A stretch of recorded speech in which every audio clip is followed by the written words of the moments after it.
हमारे पास लड्डू गोपाल और शालिग्राम दोनों हैं। क्या सफ़र में शालिग्राम जी को बटुए में रखकर गले लटका सकते हैं, क्योंकि गोपाल जी ले जाने में असुविधा होती है? बिल्कुल, ऐसा भक्तमाल में बहुत से भक्तों का, संतों का चरित्र है जो अपने ठाकुर जी को लटका के गले में ताबीज़ की तरह साथ रखते थे। और कई अपना बटुआ अलग से भी बनाते हैं, उसको बटुआ कहते हैं ठाकुर जी का, उसमें रखते हैं। और कई ऐसे हैं कि जो सिंहासन पे रखते हैं।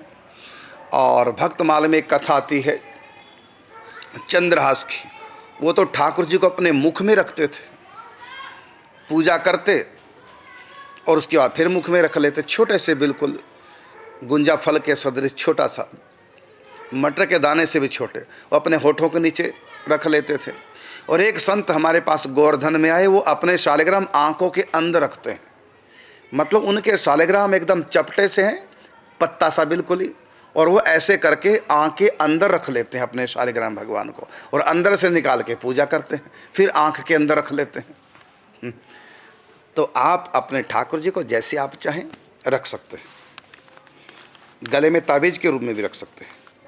अगला प्रश्न है, तुलसी माता पर अलग से दीप लगाना चाहिए, या जो मंदिर में दीप जलाया जाता है उसी से तुलसी माता को भी आरती करनी चाहिए? देखो, मंदिर में जो आप आरती करते हैं, एक नियम है, आरती से पहले एक दीप दान किया जाता है। पहले दीप दान किया जाता है, उसके बाद दूसरा और दीपक जगा के फिर आरती करते हैं। जो दीप दान किया उससे आरती नहीं करते, और जिससे आरती करते हैं उसको मंदिर में नहीं रखते, मंदिर से बाहर कर देते हैं आरती करने के बाद। तो इसलिए दो दीपकों, पहले ठाकुर जी को दीप दान करो, उसके बाद फिर दूसरा और दीपक। और जब भी आप दीप दान करेंगे उसके बाद हाथ जरूर धोना है। दीप दान करने के बाद यदि हाथ नहीं धोए तो आपका हाथ झूठा माना जाएगा, अगला उपचार आप समर्पित नहीं कर पाएंगे।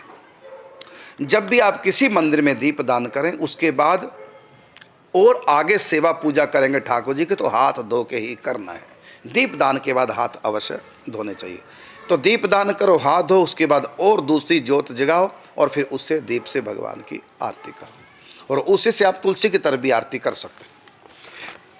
लेकिन आरती के बाद आरती को ठाकुर जी के सामने नहीं रखते, अलग रखते।